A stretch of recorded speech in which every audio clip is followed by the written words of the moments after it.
Okay, I think we're ready. Okay, and me too. And welcome, Almudena. Thank you very much.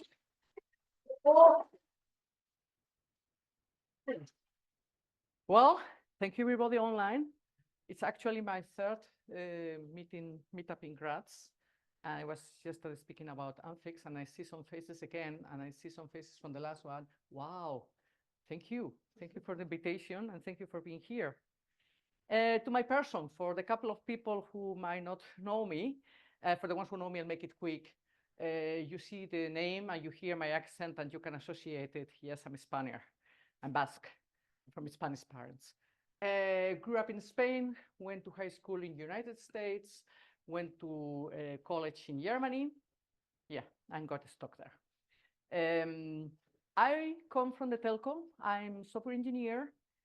I was 22 years working for this tiny little company called Ericsson, 150,000 employees in 180 countries.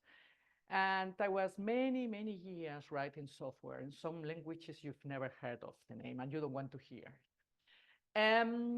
I was one of the guinea pigs for the first Scrum teams ever from Ericsson 2011, where a huge company said, shall we try out agility? Now everybody's trying it out. The complete automobile industry, the complete telco. But 2011, it was something for small companies, you know. So I had the honor of being one of these guinea pigs, and we learned a lot. I had different roles also. I was in quality, I was involved in market introduction. And 5 years ago, together with some colleagues, we took a decision. We left Ericsson and we created this company, Rodriguez Pardo and Socks, where we are doing any support you might need in Agile transformations. I'm invited in several conferences to speak in Spanish and German and English. The accent is the same. And I'm trying now for the French ones. That's going to be a challenge. And that is very important to see where are we heading for? Where is agility going? Is there anything new? Not much change. What I'm going to present you today, actually, not much new, to be honest. Probably things you have here before, and Jürgen has put them together. That's the beauty of Jürgen's work. He managed to take things here and there and put them together. And yeah, I have several certifications, almost all of them, because you have to know also the certification market for your customers. People come up and say, Almudena, what shall I do next? Some certifications are great. Some are terrible, and you have to know them. What can we do for you?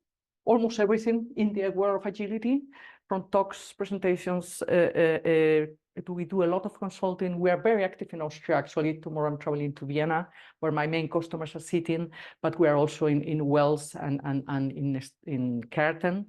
We are active in Mexico, Luxembourg, and France right now. So we can benchmark a lot of what's happening internationally in the world of agility. Enough to my person. Are you familiar with these questions? Have you asked yourself this question ever?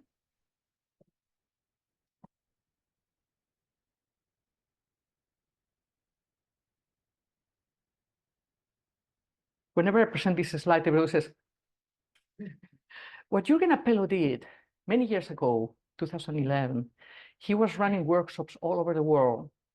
And he collected POS-its with the questions of the people. He has this picture of a huge amount of POS-its, and he summarized them to these questions.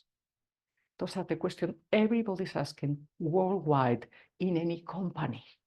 Those are the questions all managers take with them when they meet a consultant.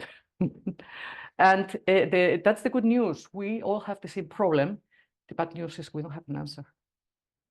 But interesting enough that it's always about changing somebody else. If you look at that question, it's about how can I change them?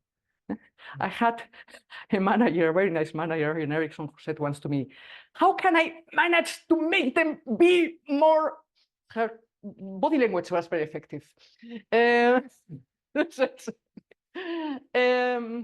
So this is what they have in common. We're always speaking about the other ones. Jürgen Appello is not the only first to speak about management. Management has been always there, and it has been with a big question mark. Google, when they was founded, they said, let's have no management. No, Larry Page and Baird, they said, we're Google, we're in Palo Alto. Let's run the company without managers. After 2 years, they changed their mind. They said, no, please, everybody's coming to us for whatever crap. Let's put some management in place. But then Google said, okay, what makes out a good manager?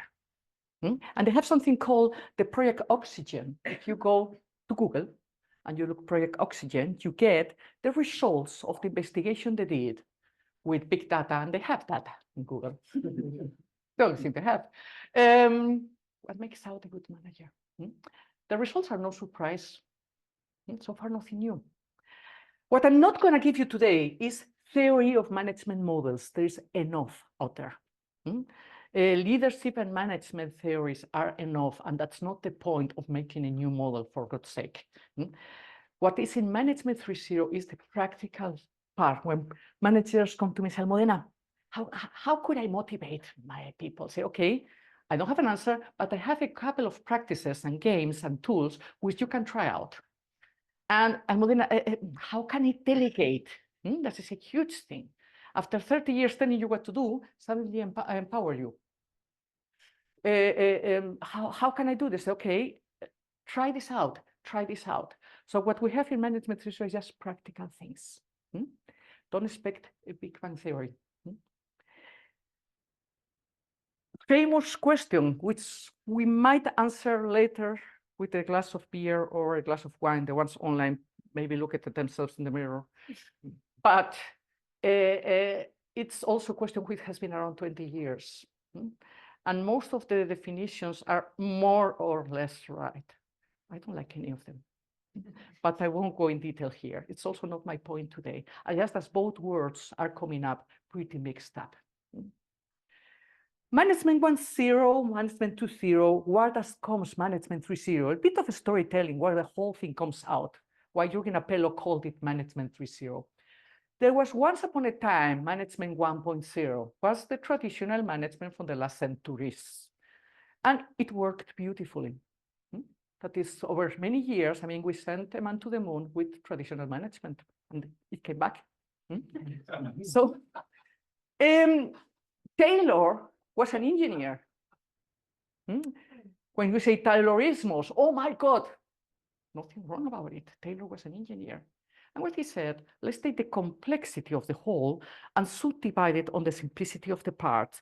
If each person does something small, we put it together. And Henry Ford said, great, I put a car together. And he did it, applying Taylorismos. So it worked, actually.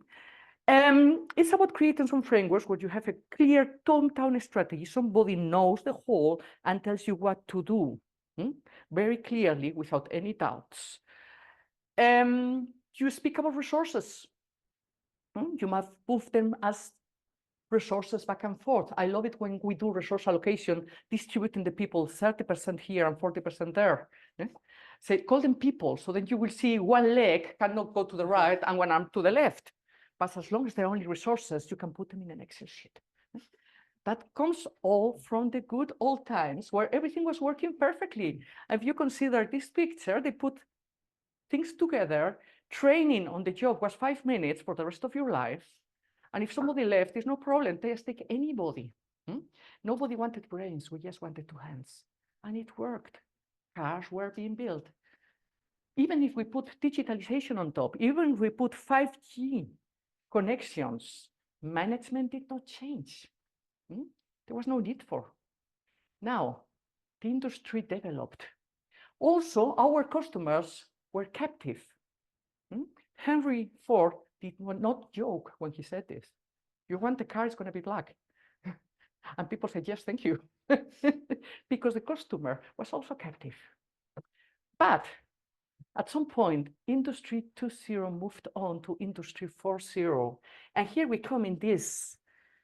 From repetitive products, suddenly you needed innovation. You put one product in the market, somebody started competing with it right away. We used to have in Zara, Desigual, twice a year a collection, the winter collection and the summer collection, and you waited 6 months for the new collection. Nobody waits 6 months. Desigual has a new collection every month. Sarah changes the clothes in the shops every week. So we have completely innovation in any sector. Nobody leaves a product there and waits forever. We used to have captive markets. When I was a young girl in Bilbao, in the old times in the 70s, and I wanted to have my bank account, I went out on the streets and there was one possibility, Cajas de Ahorros Vizcaína. That was the one with the most offices. So it was a captive market. You went to the bank, which was in front of your house. Now, any kid can open an account anywhere in the world with 3 clicks, and it's for free. So we have global competitors. The banks are all going in agility. Why? Fintechs compete with them. My son is studying economy, he's 20, and he was standing with me at some place, and he was doing something on the phone, saying, what the heck are you doing with your phone right now? Oh, I am some stocks, mama. I'm selling some other ones. With 20. Well, we're waiting for a car to come. So global competitors anywhere. War for talent. We can just take anybody in the streets and people are not standing in the line out there. There's a fight to find somebody. Big talent in Europe is difficult. In my free time, I have a work agency in LinkedIn. Almudena, do you have a Scrum Master for me? Almudena, do you have a product owner? Almudena, I need a Scrum Master in Barcelona who speaks German, English, and Spanish and can also translate. I can get you a unicorn. That's more easy. So this is what we have right now. That's the market we have. The big fish is not eating the small fish anymore. The snail fish is eating the slow fish, independent of the size. So with so many changes and increasing uncertainty, latest 2020, we learned in April that life can radically change. Uncertainty is huge. Right now, we have 2 wars ongoing in Europe. Uncertainty is huge. So what is keeping awake the CEOs from the Fortune 500? What's keeping them awake? Cybersecurity.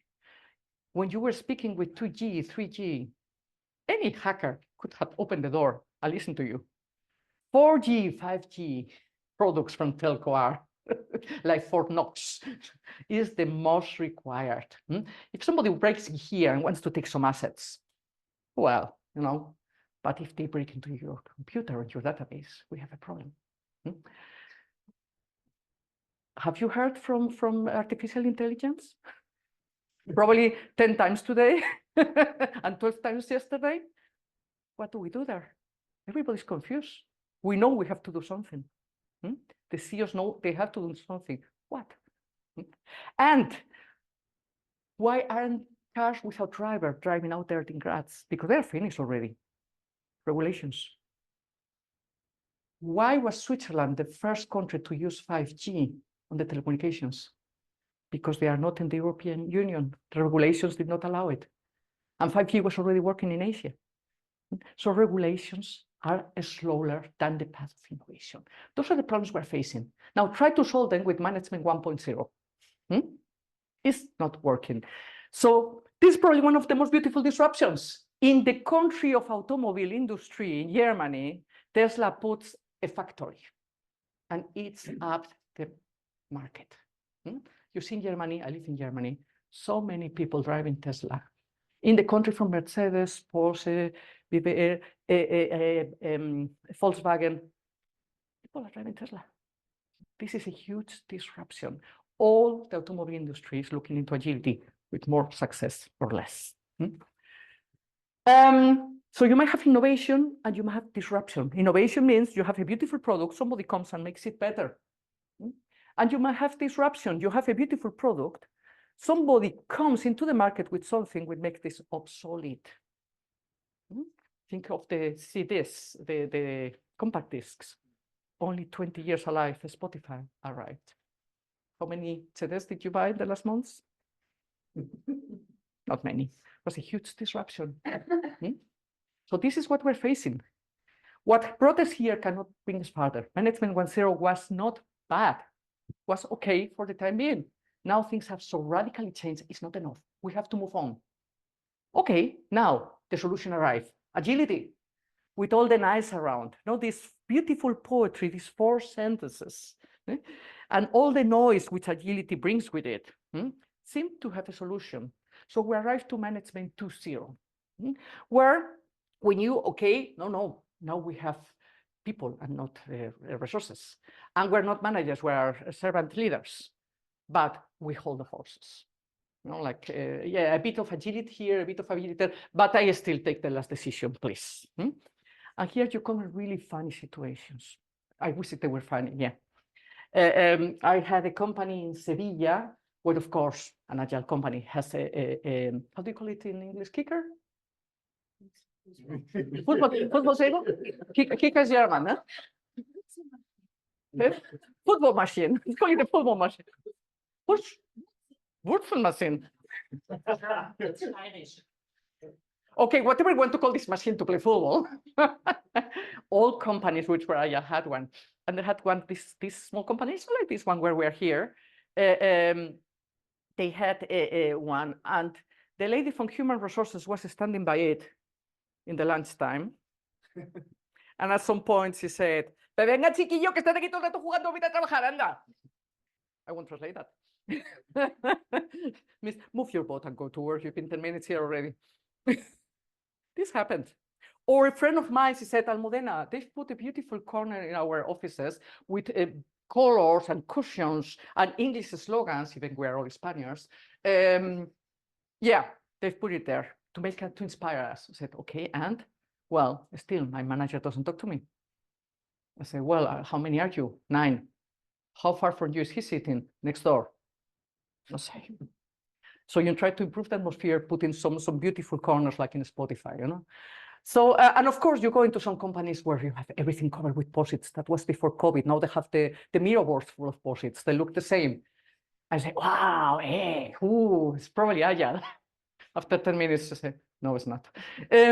So we were coming to this management 2.0. Could look like leadership, but it was not. It was a little bit, but not too much. By now, we realized already that whatever change we introduce, management was the biggest problem. If I'm doing a workshop with developers, I come from the development. I'm running a workshop with product management. I'm not worried. I'm running a workshop with middle management. I know I have to pick them up. I have to pick them up because the agile transformation otherwise will not move on. We still had in management 2.0 the performance evaluation. We still had our goal setting. The goals, thank goodness, at some point went on company level, and we had some, but then we didn't understand them anymore. But you still had a bonus depending on that, and we've had a bit of empowerment yet, a bit. At some point, we realized no, it's one step forward. Management 3.0. We look at the organization like a city. Whenever the Feuerwehr, my English today, Feuerwehr in English, don't tell me the Steiermark version. The firefighters, the firefighter need to run. Do they call the mayor first and check if they're allowed to? No, please, we need velocity. Yeah? So everybody knows the rules, the framework, and everybody behaves best for the city. That was where Management 3.0 was born. Very poetic so far.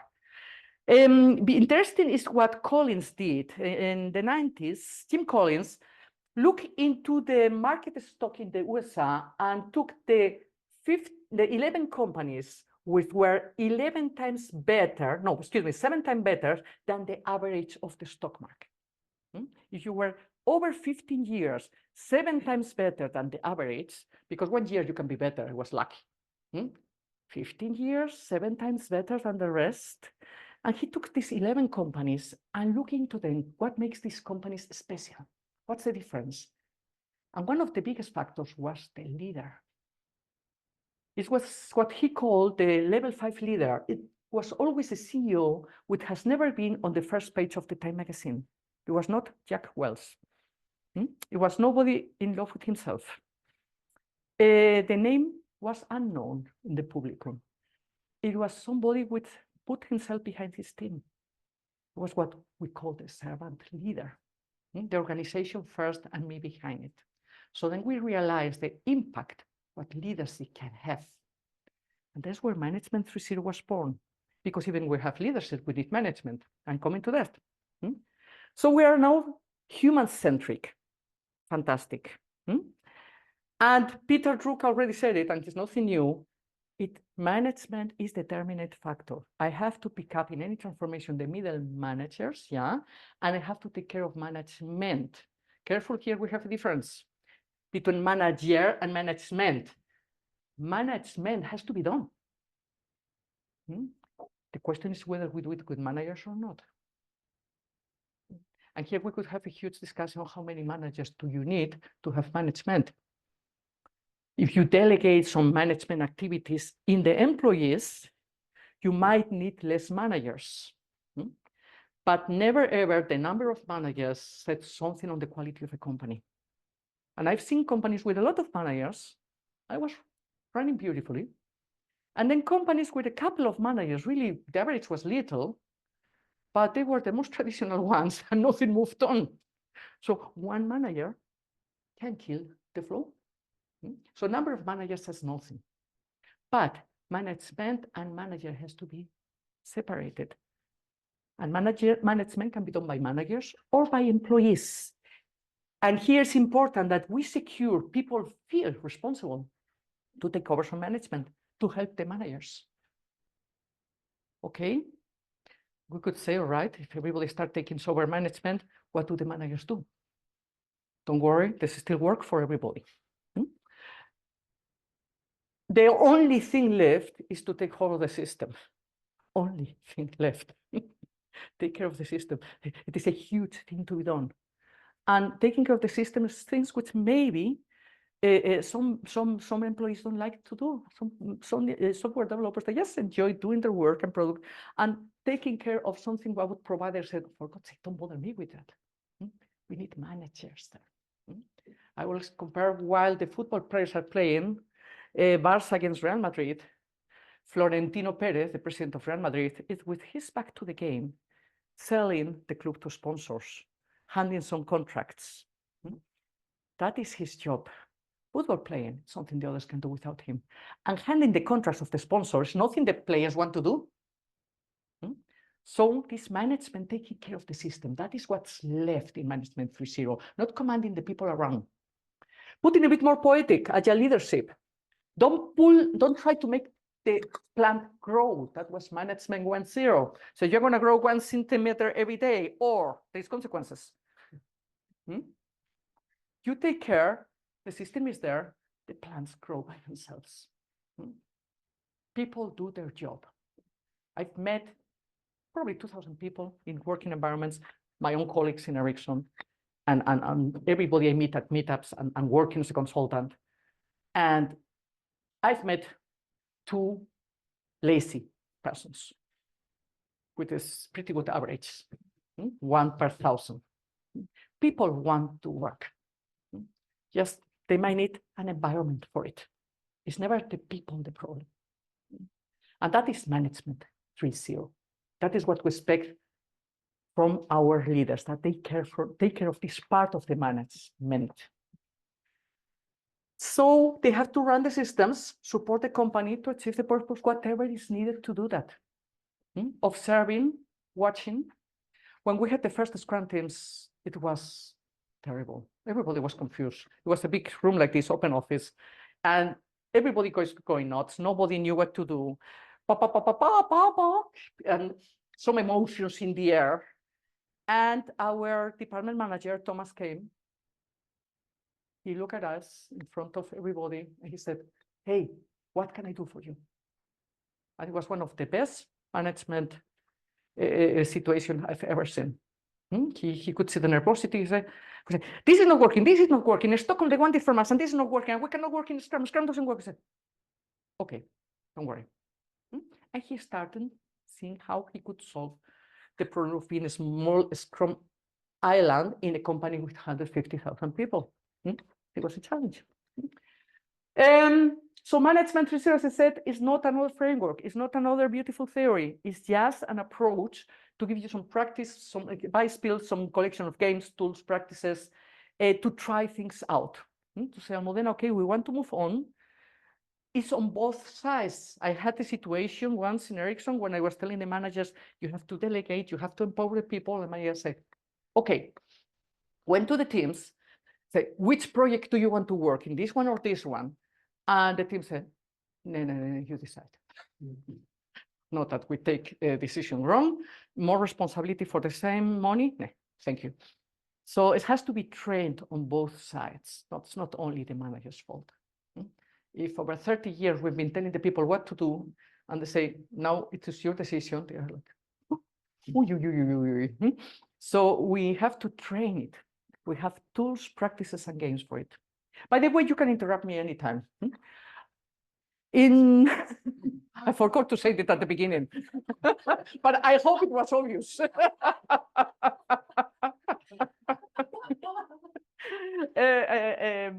We have Marty, that is Marty, the monster from Management 3.0. And he has several arms on the areas where Management 3.0 works on, main areas. We work on energizing people, whatever is about motivation, happiness at work. So manager says, that sounds a bit esoteric. Say, well, if people are happy at work and motivated, you can go and have a coffee. Motivation is proven, it is 21% more effective when people are motivated. Never, ever. Some big invention was done by not motivated people. So how can we energize it? How can we secure the system runs? Maybe putting one of these football machines is a solution. I'm not sure. Empowerment. And this is a tricky thing. And here Jürgen has beautiful created 7 levels where we go step for step. It's not black and white. You delegate or you delegate not. It's not black and white. And when I came in a Scrum team 2011, we were hyperventilating because who is responsible for this now? No, you, the Scrum team. Okay. Who is responsible for it? Yeah, the Scrum team. And who's going to do this now? Of course, the Scrum team. We were terribly nervous with so much responsibility. So it has to be a step by step. Constraints. People can work on their own, self-organize if we clarify the frame. And that's what the Scrum has done, that's what SAFe has done. Clarify the frame where you work inside. The same that you paint the white lines of a football place. Inside these white lines, the football players can do whatever they want. If the ball was over, ball is out. So this has to be defined also by management. What are the constraints? You might have a smaller place or a big one. We have to develop the competence. When I came in Ericsson, I was 2 weeks there, right from the university. And one manager opened the door, said, Almudena, you are starting tomorrow the Perl course. Door 2. Look at my colleague, what is Perl? Whatever it was, I wasn't to the course. Somebody decided for me what was good for my training. Now we want to have managers, coaches, that people come up to you, say, hey, I want to do this. Hey, I want to do this. Hey, I want to have this training. Hey, that's what I'm interested in. And then the manager can see, do we have budget? Do we have the possibility? How do we handle the situation? But it is more of a coach to support you, but you take the decision about your own life. I had a colleague. I met his girlfriend at the tennis club. I said, how is Mike doing? He said, oh, he's not happy. I said, why? His manager is not giving him any work. We're speaking about a man, 55, who has built a house, planted a tree, has 2 kids, and had a doctor in informatics. I said, he's sitting around waiting for his manager to bring him work. So we want the people to have the initiative, say, hey, I want to be trained in this. I'm really interested in artificial intelligence. Which course could I do? Say, okay, let's think how we can handle this. When I'm doing, when I'm consulting, people come up, Almudena, where can I learn more about the product owner? Where can I learn more Scrum Master? I love it. I say, hey, people want to learn. Grow the structure. How does a company grow? How many hierarchies do we need? Can we grow fractal, organic, or we might need some hierarchy? completely flat hierarchy could be dangerous starting a few thousand people. There are a lot of experiments out there, but which structures do we buy? Do you want to go into silos? And the whole thing has to be improved. It's about change. Everything we do with Agile Leadership is about change. So far, it's easy. So what we're giving you in Management 3.0 are just a couple of possibilities to try things out. Last week, at a customer in Vienna, I used the Kudos card and used the personal maps last week, Wednesday. I tried it out. That's a small example from the battery of possibilities we have. And as Jürgen Appello says, try one, and if you don't like it, try the other one. I have been introducing the celebration grid, for example, in many retrospectives to get the people to experiment, to try little by little to move on. Of course, the delegation pocket is probably one of the most famous ones we have because it has really helped to go step for step when delegating. I like to hang a delegation matrix. So those are the ways we're trying to approach to take the traditional management by the one hand and the employees by the other one and say, okay, with these practices and tools, you can go in the direction you want to go, but you don't know how. I was running this course in a bank in Spain. Everybody sitting there, 35 managers, had been at this bank like 30 years already. So average age was in my age.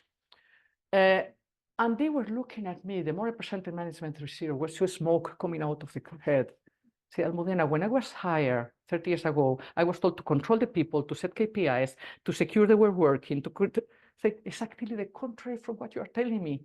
I said, yes, you were hired to Management 1.0, and now we're in Management 3.0. And then I feel really sorry because it's a huge change. Social managers is a huge change. Coming back to the definition of Management 3.0, we take care of the system and not of the people. We have to finish my presentation and then we can open up a discussion. There are 5 principles in Management 3.0, which they are not rocket science. Engage the people. Don't try to push, try to engage them in a way that they pull. And this is actually the first sentence from the manifesto. I said there was no rocket science. Secure the people, move and secure the interactions out there, the strong network and the light network. Forums called or communities of practice can really push. We were driving with the community of practice, voluntary, the Agile transformation in Ericsson, Germany. So try to secure people and interactions. The informal network is the most powerful way to move on. Improve the system, not the people. I cannot say this enough. And this is from Lean. It's not even anything new. Improve the system. Do you need to go back to the other one? Okay. Number 3, clients is not just the customer. It is the suppliers. If you take the cheapest supplier, what wonder, it's always late. And it's coming from another continent, your flow is going to be broken. Delight your suppliers, delight your customers, delight your employee, delight your stakeholders, whoever it is, make a stakeholders map and secure everybody is delighted. Not having a very happy customer, but the people have a burnt out, or have the most happy employees, but we're selling nothing. So secure, we have a clear map of all our stakeholders. We've seen this one, and I cannot show it enough. And co-create. Co-creation is now very much used within teams, yes, but outside teams and with the customer. Complexity is so high that maybe we invite the customer not just to see the demo or the sprint review, from the very beginning to say, okay, you want something, do you want to be on board and help us to create it? Do you want maybe already to invest in it? So secure as a manager, also co-creation. So those are the Management 3.0 principles, nothing new, beautifully put together, things we already had there. And now I'm gonna secure that you're awake. Please, the ones online, you can switch, open your microphone. What is the best management experience you can remember? It doesn't have to be related to the principles. And what is the worst management experience you can remember? Doesn't have to be related to the principles now. That is something for the course. But in the room, do you have any stories? Because I could tell you stories all night long, but I want to hear your stories. What's the best? I told you one of my best management experiences. The day Thomas came and said, how can I help you? What do you have? Also the ones online. Any suggestions for a great management experience and for a terrible management experience? Don't name the company, please. I will say officially for the first, muchísimas gracias por su atención. Finally, I can say something without an accent. And I officially finished the official part. And now I come back to the questions, comments, feelings. We'll do it still also open up for the people who are online. Happy that you have been with us. And maybe if you want to open up the microphone, we'll be happy to listen to you.